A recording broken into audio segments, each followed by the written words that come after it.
ವೀಕ್ಷಕರೇ ನಮಸ್ಕಾರ. ನಾನು ನಿಮ್ಮ ನಾಗರಾಜ್ ಚೋಳೂರು, ಪ್ರಖ್ಯಾತ ಜ್ಯೋತಿಷಿ, ವಾಸ್ತು ಹಾಗೂ ಸಂಖ್ಯಾಶಾಸ್ತ್ರಜ್ಞರು ಮಾತನಾಡ್ತಾ ಇರ್ತಕ್ಕಂಥದ್ದು. ವೀಕ್ಷಕರೇ, ಮೊನ್ನೆ ನನ್ನ ರೂಮ್ಗೆ ಒಬ್ಬರು ಕಸ್ಟಮರ್ ಬಂದಿದ್ದರು. ಅವ್ರನ್ನ ನಮ್ಮ ಚೋಳೂರಿನಲ್ಲಿರ್ತಕ್ಕಂಥ ಒಬ್ಬರು ಪೆಟ್ರೋಲ್ ಬಂಕ್ನವರು ಪರಿಚಯ. ಅವರ ಮುಖಾಂತರ ಒಂದು 3 ಮದುವೆಗಳು ಆಗದಲ್ಲೇ ಇರ್ತಕ್ಕಂಥ ಕೇಸುಗಳು, ಅಂದರೆ ಎಲ್ಲ ಕಡೆ ಜ್ಯೋತಿಷ್ಯರ ಹತ್ರ ಹೋಗಿ ಅವ್ರು ತಿಳಿಸಿದ ಎಲ್ಲ ಪರಿಹಾರಗಳನ್ನು ಮಾಡಿಕೊಂಡು ಎಲ್ಲ ಕಡೆ ರೌಂಡ್ ಅಪ್ ಮಾಡಿ ಲಾಸ್ಟ್ ಟೈಮಲ್ಲಿ ಆ ಪೆಟ್ರೋಲ್ ಬಂಕ್ನವರು ನನ್ನನ್ನು ಕನ್ಸಲ್ಟ್ ಮಾಡಲಿಕ್ಕೆ ಅವ್ರಿಗೆಲ್ಲ ಸಲಹೆ ಕೊಟ್ಟಿದ್ದರು. ಆ ಸಲಹೆಯನ್ನು ಕೊಟ್ಟು ನನ್ನನ್ನು ಭೇಟಿ ಆದ ನಂತರ ಆ 3 ಜನಕ್ಕೂ ಮದುವೆಗಳು ಆಯಿತು. ಈಗ ಮಗು ಸಹ ಇದ್ದಾವೆ. ಮೊನ್ನೆ ಒಬ್ಬರಿಗೆ ಈಗ 3 ತಿಂಗಳಿಂದೆ ಇನ್ನೊಬ್ಬರಿಗೆ ಮದುವೆ ಆಯಿತು. ಅವ್ರ ಮನೆ ವಾಸ್ತು ಪರಿಶೀಲನೆ ಎಲ್ಲ ಮಾಡಿದ್ದೆ, ಜಾತಕ ಎಲ್ಲ ಮಾಡಿಕೊಟ್ಟು ಸಲಹೆ ಪರಿಹಾರವನ್ನು ತಿಳಿಸಿದ್ದೆ. ಅವ್ರಿಗೂ ಸಹ ಈಗ 2 ತಿಂಗಳ ಹಿಂದೆ ಮದುವೆ ಆಯಿತು ಅಂತೇಳಿ ಮಾಹಿತಿ ಬಂತು. ಇದೆಲ್ಲ ನನ್ನ ಹತ್ರ ಕಳಿಸಿದ್ದಂಥ ಆ ಪೆಟ್ರೋಲ್ ಬಂಕ್ನವರು ಇನ್ನೊಬ್ಬರನ್ನ ಕಳಿಸಿದ್ರು. ಪಾಪ ಅವರು ತುಂಬ ಕಡೆ ಅವರ ತಾಯಿ ಹೇಳಿದಂಥ ಮಾತು, ನಾವು ತುಂಬ ಜ್ಯೋತಿಷನ್ನು ನೋಡ್ದೋ ಕೇಳ್ದೋ ಐನೋರುಗಳನ್ನೆಲ್ಲ ಅವರು ತಿಳಿಸ್ದ ಹಾಗೆ ಶ್ರೀರಂಗಪಟ್ಟಣದೆಲ್ಲ ಪರಿಹಾರ ಮಾಡಿಕೊಂಡು ಪೂಜೆ ಮಾಡಿಸ್ಕೊಂಡು ಎಲ್ಲ ಬಂದು, ಆದರೆ ನಮಗೇನು ಫಲಗಳು ಸಿಗಲಿಲ್ಲ, ಯಾಕೆ ಅಂತೇಳಿ ಕೇಳಿದರು. ಇವರ ಮಗನ ಜಾತಕದ ವಿಮರ್ಶೆ ಮತ್ತು ಮದುವೆಗೆ ಸಂಬಂಧಿಸಿದ ಪರಿಹಾರವನ್ನು ಇವತ್ತಿನ ಸಂಚಿಕೆಯಲ್ಲಿ ತಿಳಿಸ್ಕೊಡ್ತಾ ಇದೆ. ಇವರ ಜನ್ಮ ದಿನಾಂಕ 21/4/1999 ಬುಧವಾರ. ಇವ್ರದ್ದು ಕುಂಭ ರಾಶಿಗೆ ಹೆಸರು ಬರ್ತಾ, ಮಿಥುನ ರಾಶಿ ಆರಿದ್ರ ನಕ್ಷತ್ರ, ಕರಿಯ ಹೆಸರನ್ನು ಕುಂಭ ರಾಶಿ ಶತಭಿಷ ನಕ್ಷತ್ರಕ್ಕೆ ಹೆಸರನ್ನು ಇಟ್ಟಿದ್ದಾರೆ.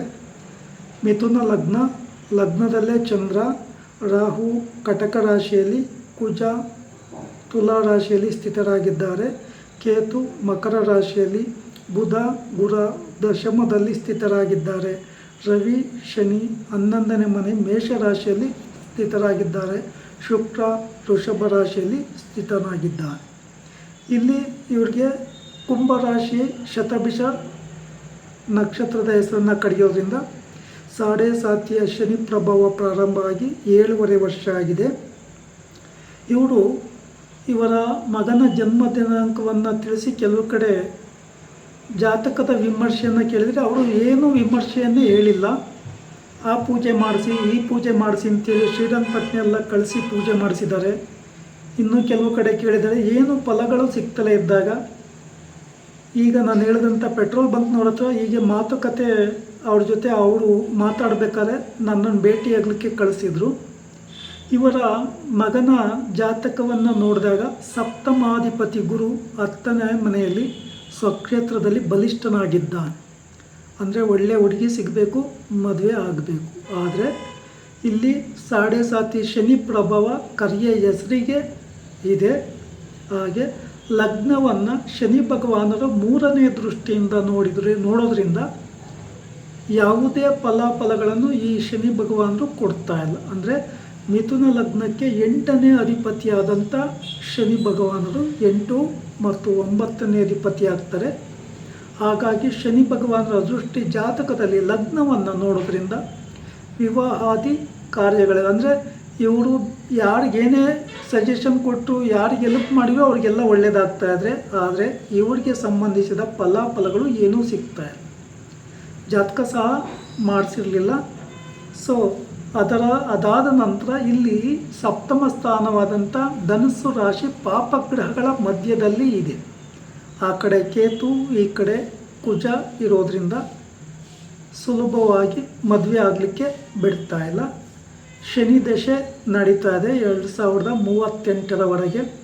ಒಂದು ಕಡೆ 7.5 ಶನಿ ದೋಷ, ಇನ್ನೊಂದು ಕಡೆ 2019ರಿಂದ ಶನಿ ದಶೆ ಪ್ರಾರಂಭ ಆಗಿದೆ. ಜಾತಕಕ್ಕೆ ಸಂಬಂಧಿಸಿದ ಹಾಗೆ ನಾಗದೋಷ ಇದೆ, ಅದು ಪರಿಹಾರ ಮಾಡಿಕೊಂಡಿಲ್ಲ. ಮಿಥುನ ರಾಶಿಗೆ ಈಗ ಗುರುಬಲ ಸಹ ಇರೋದಿಲ್ಲ. ಇಲ್ಲಿ ಏನಾಗಿದೆ ಅಂದರೆ ಇವರು ತೋರಿಸಿದಂಥ ಜಾತಕಕ್ಕೆ ಯಾರೂ ಪರಿಹಾರಗಳನ್ನು ಸರಿಯಾದ ಕ್ರಮದಲ್ಲಿ ತಿಳಿಸ್ತಿಲ್ಲ.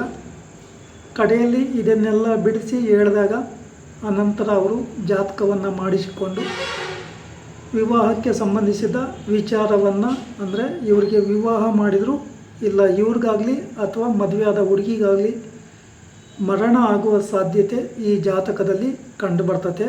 ಅಂದರೆ ಸಪ್ತಮ ಸ್ಥಾನಾಧಿಪತಿ ಗುರು ಆಗಿದ್ದರೂ ಸಹ ಸಪ್ತಮ ಸ್ಥಾನಕ್ಕೆ ಬಲ ಇಲ್ಲದಲೇ ಇರೋದರಿಂದ, ಗೋಚಾರ ರೀತಿಯಲ್ಲಿ ಶನಿ ಭಗವಾನರು ಧನಸ್ಸು ರಾಶಿಯನ್ನು 10ನೇ ದೃಷ್ಟಿಯಿಂದ ಮೀನ ರಾಶಿಯಿಂದ ನೋಡೋದ್ರಿಂದ, ಶುಕ್ರ ಲಗ್ನಾತ್ ವ್ಯಯಭಾವದಲ್ಲಿ ಇರೋದ್ರಿಂದ, ವಿವಾಹಕಾರಕ ಶುಕ್ರ ಪತ್ನಿಕಾರಕ ಶುಕ್ರ ವ್ಯಯಸ್ಥಾನದಲ್ಲಿ ಇರೋದರಿಂದ ಈ ಜಾತಕರಿಗೆ ಜಾತಕ ಮಾಡಿಕೊಟ್ಟು ಸಂಬಂಧಿಸಿದ ಪರಿಹಾರಗಳನ್ನು ತಿಳಿಸಿರ್ತೇನೆ. ವಿವಾಹಕ್ಕೆ ಸಂಬಂಧಿಸಿದ ಸಲಹೆಗಳನ್ನು ಸಹ ತಿಳಿಸಿರ್ತೇನೆ. ಇವರು ಮಾಡಿಸ್ಕೊತೀವಿ ಅಂತೇಳಿ ತಿಳಿಸಿದ್ದಾರೆ. ಹಾಗೆ ಈ ಜಾತಕರಿಗೆ ಒಳ್ಳೆಯದಾಗಲಿ ಅಂತೇಳಿ ಆಶೆ ಪಡ್ತೇನೆ. ವೀಕ್ಷಕರೇ, ಈ ವಿಡಿಯೋ ಇಷ್ಟ ಆಯಿತು ಅಂದರೆ ಲೈಕ್ ಮಾಡಿ, ಶೇರ್ ಮಾಡಿ, ಸಬ್ಸ್ಕ್ರೈಬ್ ಆಗಿ, ಆಲ್ ಐಕನ್ ಒತ್ತಿ, ಬೆಲ್ ಐಕನ್ ಒತ್ತಿ. ನಮಸ್ಕಾರ.